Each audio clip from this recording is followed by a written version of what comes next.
Well, good morning. Welcome to the beautiful Cape Gliding Club in Worcester. And today we have a very, very special event.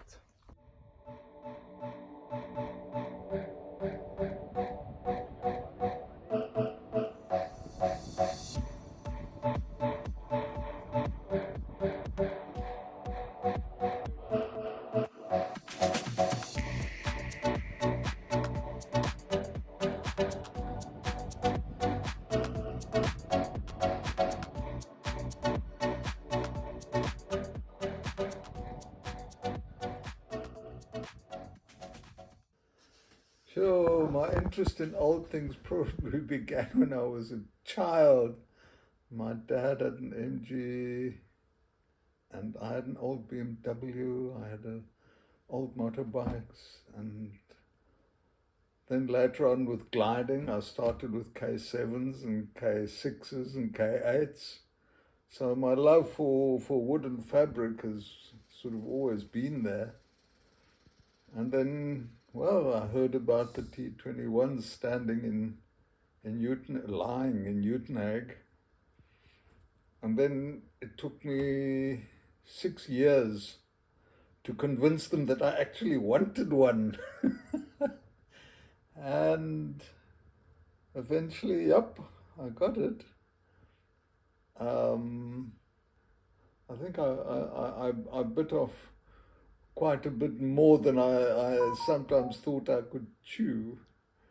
But you just got to break it down and put it into small bits.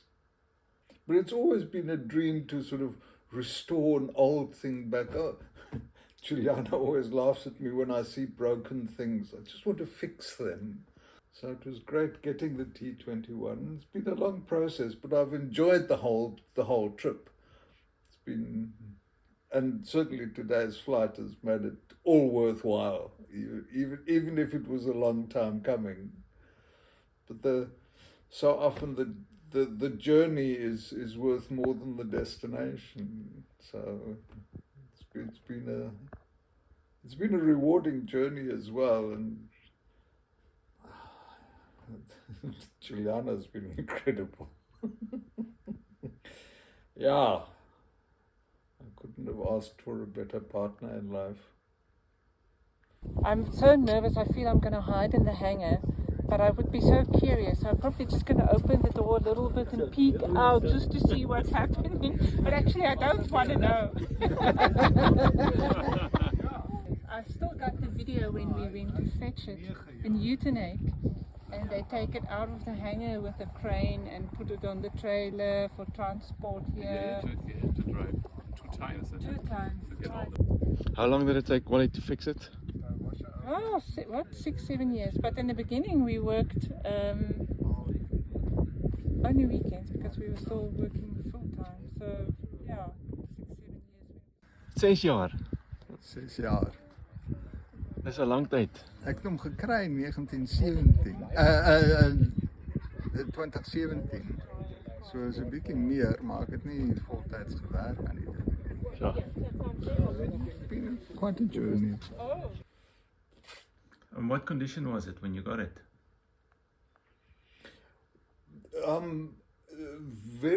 There was nothing major structurally broken. The fabric was shot.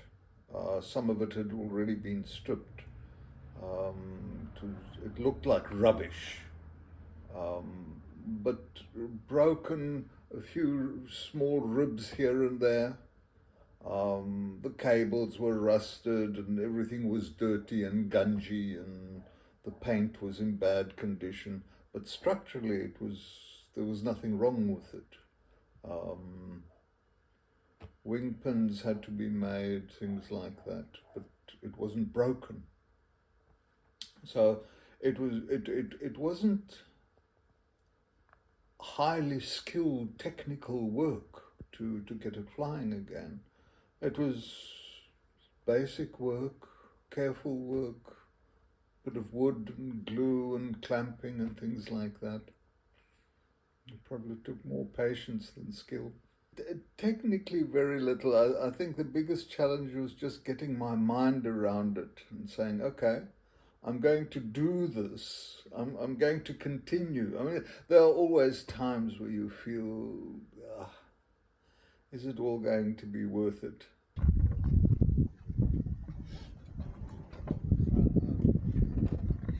Wally, any final words? I'm thinking too much, I can't speak as well. And then somebody comes into the hangar and says, oh, looks nice. And then you say, oh, yeah. And it's always nice having people who just sort of pop in and encourage and so on. Even if they don't encourage, they're just interested.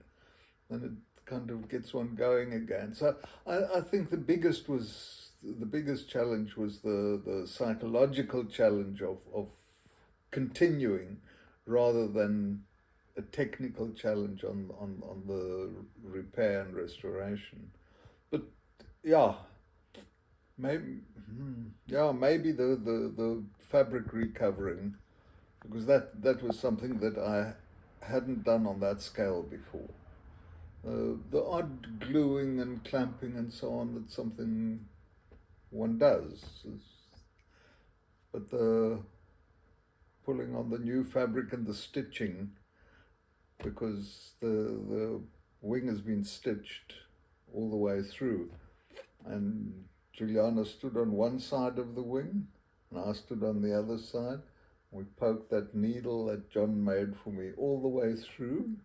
We had to make little holes and sit there with torches trying to get the needle through and making special knots. That was also quite a challenge. It was also something that I hadn't done on that scale before. Any idea on how many hours you spent on the project? No, I have no idea. I haven't even sat and worked it out. I'm not particularly concerned either. So, guess before the biggest stats, what's your wing loading? I have no idea. What's your wing area? 25 square meters. 25 square meters. Somewhere around there. Okay, and what's your all-up weight? 360 kilograms. All right, we'll work out the wing loading. So if you go out to the left, then I'm too fast and you want me to slow down. Okay. Out to the left, I'll pick that up immediately, and you can waggle your wings as well. But if you go out and waggle your wings, then I'll try and slow down even more.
Congratulations. You never knew I had that many teeth, did you?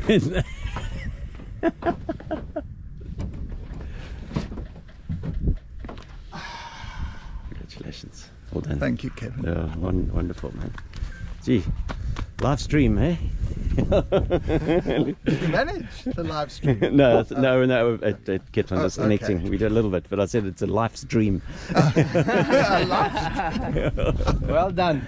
Thank you, thank you. Yeah. Thank you. Very well done, very well done, sir. Thank you. Thank you, René, Carlo. Waar is die taptoe? Let's go again. Wally? Wally, I've got no ASI. Wally? Have we got Stand there, I No, need to yes, take an after photo as well. ASR. What? The after? After photo. Was the ASR meant to work? Wally, how was that? It was unbelievable. Yeah, for once the small snags are sorted, I think there'll be a bit of a queue waiting for Paxes.